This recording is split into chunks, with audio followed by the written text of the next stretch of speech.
Your brain is the most powerful weapon in the world. Once you put away your phones and your computers and all that we have nowadays, yeah, it's great. We're up to date.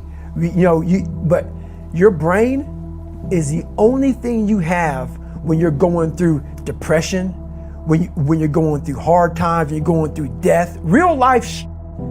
You can't Google that, man. You're alone. You're alone. You may have a shrink you're going to, you may have a best friend you're going to, but there's 24 hours in the day where you're alone in this brain, and your brain is talking to you in all kinds of ways, and it wants to control you and pull you in these different pockets.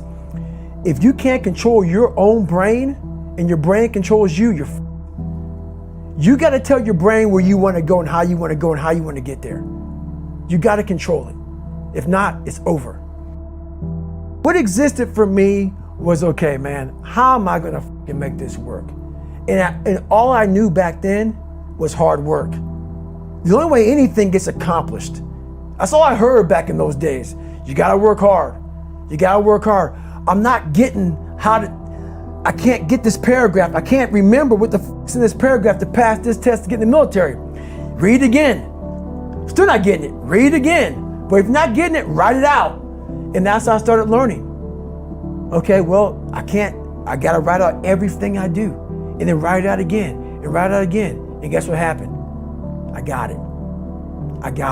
I can't swim. I'm negative buoyant. Go back again. I can't swim. Go back again. Go back again. Go back again. I got it.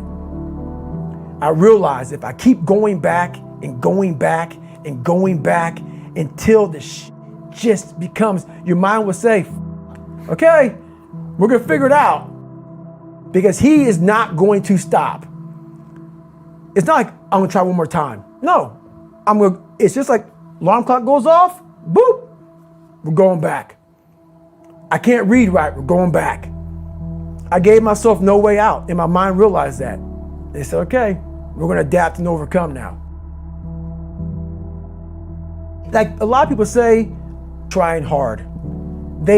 Your mind knows, man. It knows this guy's bullshitting me, man. This guy's lying. There's no truth behind it. When I was in Navy SEAL training, people go, how were you there for 18 months? The program was only 6 months long. You were in 3 hell weeks in 1 year. No one's ever done that. How did you do that? I talk about the new norm. When I lived in a $7 a month place when I was growing up for a short period of time, I loved it. I didn't know any different. That was my norm. Once we moved out of that place, we moved to a $236 a month place. I was like, I never want to go back to that little piece of shit. But if you go back to that $7 a month place and you realize this is where I live, this is all I got, your mind says, roger that, this is home. So when I was going through Navy SEAL training for 18 months and going back through all the hard parts over and over again, I told myself after the first time, I knew it was gonna be a long journey there. My body was breaking down. It was just how it was going on. I said, you know what, this is my new norm. So my mind said, it's like going to work. Like you go to work, you put your suit and tie on, I go into suffering every day. Every day suffering, being broken, duct taping my feet up, stress fractures, shin splints, being broken. This is my new norm. And your mind says, if we're not broken, this ain't normal. We gotta be broken. So then your mind starts to get tougher and tougher and more callous. People go, how'd you run on broken feet? Broken shins. My mind knew this is how we operate. We're in Navy SEAL training. This is what we are. I became hell. And that became my new norm. I gave myself no way out. There was nothing outside these walls of hell. Nothing.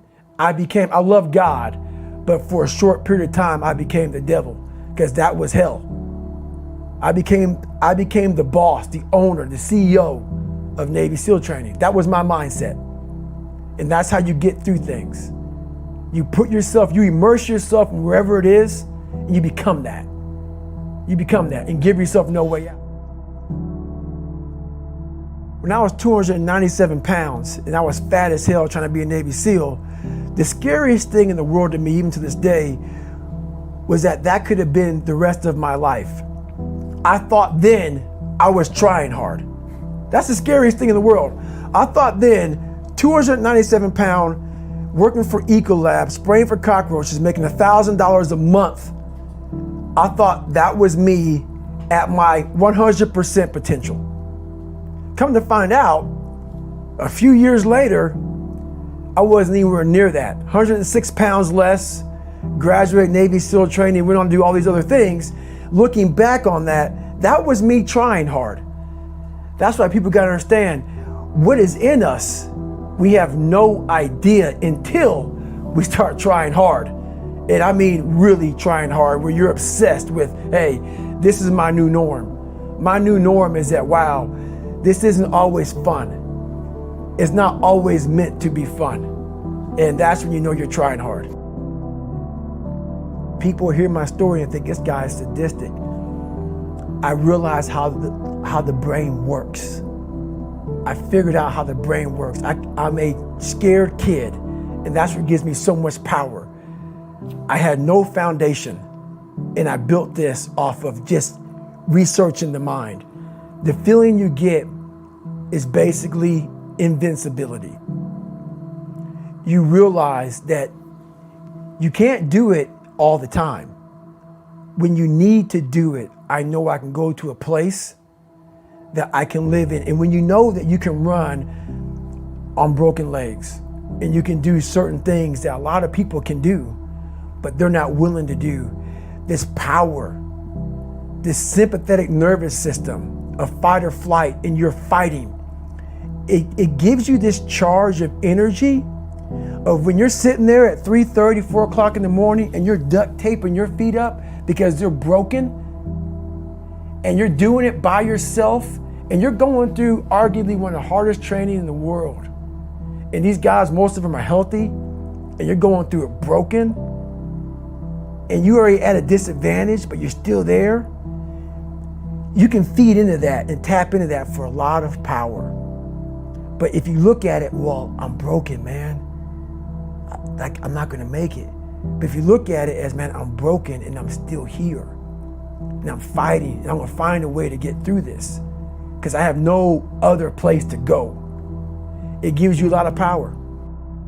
When things start to suck really, really bad, my brain and a lot of people's brain, they don't go to your dad beating you up.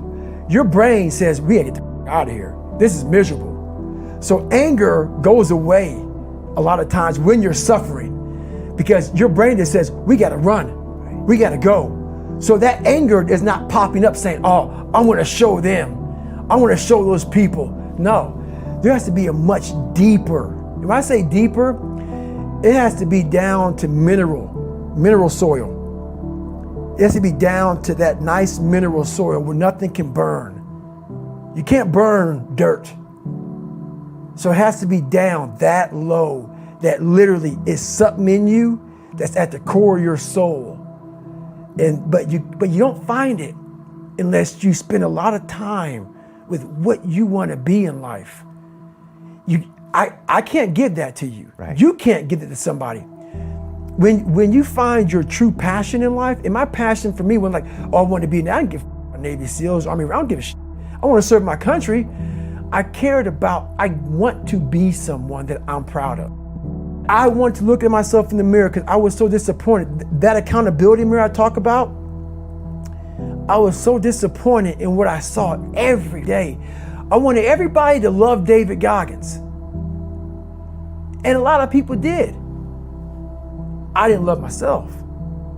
But I knew a lot of us want to find peace first.